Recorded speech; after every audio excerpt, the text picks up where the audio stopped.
Roundhay Park in Leeds is one of the biggest city parks in Europe, covering more than 700 acres of parkland, lakes, woodland and gardens to the north of the city. The park is one of the most popular attractions in Leeds, with nearly 1 million people visiting it each year. This terrific asset, owned by Leeds City Council, provides open space and recreation for the residents of the city and visitors from further afield. The story of Roundhay Park is an interesting one. In the very distant past, the De Lacy family of Pontefract Castle owned the area known as Roundhay from as early as the 13th century, when it was a hunting park of around 3 square miles. It wasn't until 1803 when the estate was sold to Quakers Thomas Nicholson and Samuel Ellam. Nicholson, the wealthy insurance broker and later banker, took the northern section, which became known as Roundhay Park. At that time, the land had the remains of quarries and coal mines. Nicholson disguised these former industrial areas by flooding them to create lakes. He recruited unemployed veteran soldiers from the Napoleonic Wars to help him build and fill the lakes, and earning him a reputation as a saintly figure within Leeds. Nicholson later named one of the lakes Waterloo Lake, after the Battle of Waterloo in which the soldiers had fought, to thank them for their efforts. Overlooking the park is the Mansion House, attributed to architect Thomas Taylor, which was built between 1811 and 1826, with a view over the estate. It is a Grade 2 listed building, recently completely refurbished to a very high standard, and now used for corporate events, receptions and functions. It also has a licence to hold weddings and civil ceremonies. In 1871, Roundhay Park was put up for sale. The then Mayor of Leeds, John Barran, recommended its acquisition by Leeds as a park, and this gained support. As the council was not permitted to spend more than £40,000 on such large tracts of land, it was purchased at an auction in the Great Northern Hotel on Wellington Street for £139,000 by a group including Barran. Leeds City Council subsequently reimbursed them after obtaining an Act of Parliament, though it did not clear the relevant House of Lords committee until 1872.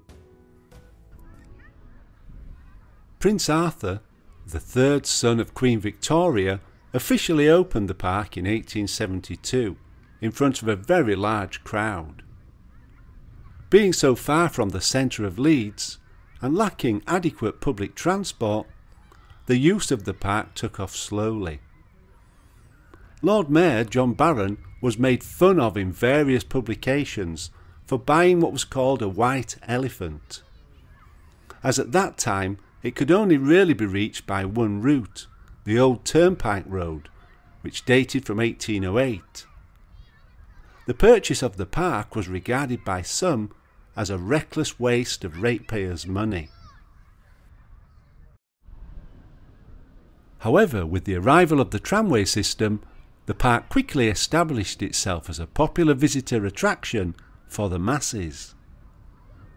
In 1891, the first public electric tram with overhead power in Britain was inaugurated, linking Oakwood near Roundhay Park with Sheepscar for access to the horse and steam trams to Leeds city centre, 3 miles away.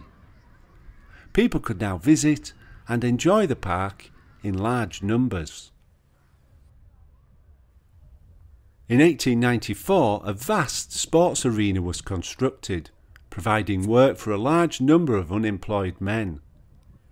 Cycle racing was at its zenith, and a grass cycling track was built around the periphery, providing modern facilities for enthusiasts.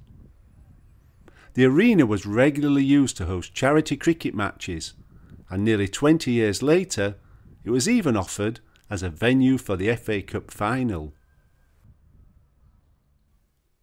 In addition to the naming of Waterloo Lake, there are other military links with the park.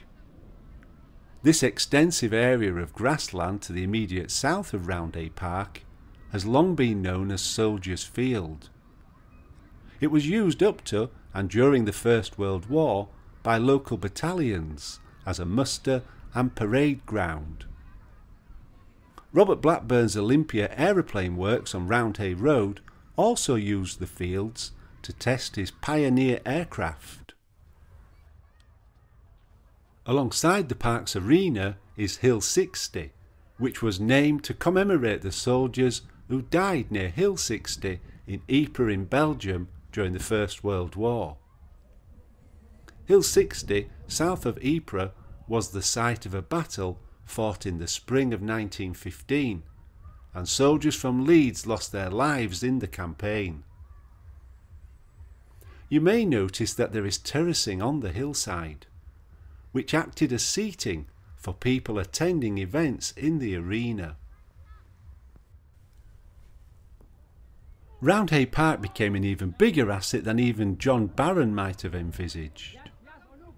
Children's Day, which started back in 1920 as a modest outing for school children, grew to become one of the most influential social events of its time, regularly attracting over 100,000 people to watch what today might seem a rather tame programme of events.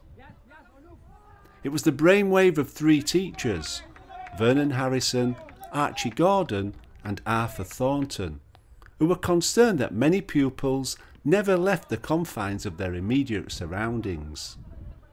They came up with the idea of an annual outing to Roundhay Park, with organised games, fancy dress competitions and a picnic. This photograph was taken on the 29th of May 1944. It looks west along Ball Lane, showing crowds of people completely blocking the right-hand causeway as far back as we can see, queuing for trams to take them to Roundhay Park. The occasion was a Whit Monday bank holiday during the Second World War, which for many must have been a rare opportunity to get away from it for a day and forget about the troubles of wartime, heading for the baths, Waterloo Lake, or to watch the cricket. During the late 1960s, 1970s and 1980s, thousands would flock to Roundhay Park for the Leeds Gala. There was additional seating at that time around the arena on this side, and many more would crowd onto Hill 60 to see celebrities, military bands, motorcycle display teams and parachutists dropping into the arena. This photo was taken at the Roundhay Park Gala in 1973 and shows a military band performing with crowds looking on from Hill 60. Perhaps the most controversial use of Roundhay Park was for pop concerts. These centred on the sports arena, but huge areas had to be fenced off to keep out those without tickets. Despite understandable opposition from local residents, the council allowed several concerts to take place, arguing that the income could then be spent on improving facilities at the park. In 1982, a crowd of over 80,000 people watched the Rolling Stones and helped to raise over £63,000 for the city. Bruce Springsteen, Madonna, Michael Jackson, U2 and Ed Sheeran are just some of the world-class performers who have appeared at Roundhay Park. In June 1907, the open-air swimming pool, or Lido, was added to the park on the Wetherby roadside below Waterloo Lake. It was built by mainly unemployed citizens at a cost of just over £1,600. In its heyday, during the 1940s, 50s and 60s, about 100,000 people a year visited the swimming baths. The baths finally closed in the 1970s, and it was left in a poor state for quite some time before it was finally demolished and was grassed over. The space vacated by the pool is still visible, but little else remains.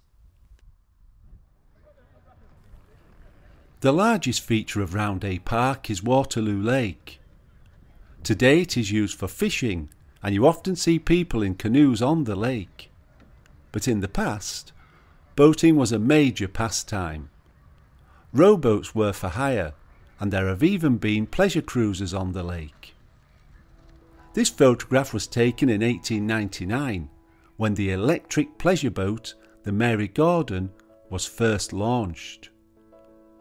Several horses are lined up in pairs, ready to tow the boat into the water.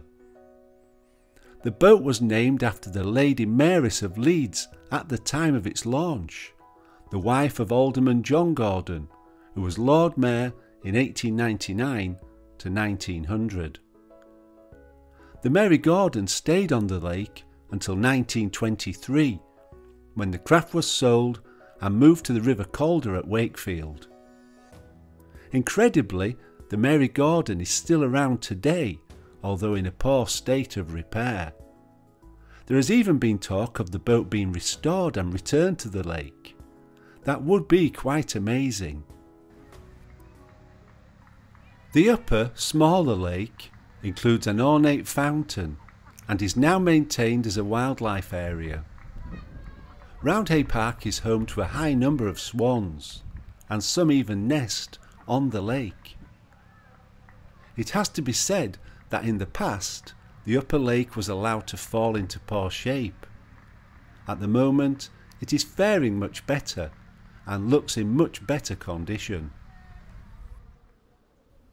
Thomas Nicholson clearly left his mark on the park. In addition to the mansion house, lakes and landscaping, he also constructed a castle, Folly. The castle was constructed around 1811 as an eye-catcher from the mansion. It has proved to be a popular attraction at the park since its opening, although it has become dilapidated over the years as thousands of people have climbed all over it. Roundhay Park offers a wide range of activities and environments, including tennis courts, bowling greens and a skateboard park. To the rear of the mansion house is Roundhay Golf Course, which was established in 1922. The 9-hole course is still as popular now as it was back when it first opened, and is set on a mature parkland with many natural hazards scattered across it, providing a sound test of ability. There are formal gardens to be enjoyed at the park, and just across the road are the Canal Gardens. The layout of Nicholson's Canal Garden is an example of the fashion during the 1830s to separate formal gardens from the immediate picturesque setting of the house and parkland. Nicholson's layout remains remarkably intact since its creation almost 200 years ago. Alongside Canal Gardens is Tropical World, an incredibly popular attraction which started out in 1911 as a conservatory building named the Coronation House. It was later rebuilt in 1939 and finally modernised to its present state in the 1980s. Ambitious plans to expand and revitalise it resulted in the opening of a tropical butterfly house in 1988. Visitors can wander through a tropical environment with butterflies and birds flying all around them. It is well worth a visit. When John Barran proposed the purchase of Roundhay Park, he argued that future generations will remember with gratitude as they stroll along the pleasant walks. His kindness and generosity were well known, and when money was collected for a statue for him, he politely rejected the idea. In 1882, he paid for a water fountain to be erected in the park at a cost of £2,000. The fountain is still here, although sadly the water has been turned off. However, it remains as a reminder of the kind benefactor. The foresight of John Barran to purchase the park for the city was an act of genius. Many generations have consequently enjoyed the park and the wide range of activities it offers. From a white elephant, it became an epic success. Hopefully, the park will continue to provide peace and recreation for many generations to come. I hope you have enjoyed this Leeds local history video. Don't forget to check out the other videos on the Geography Juice channel. Thank you for watching.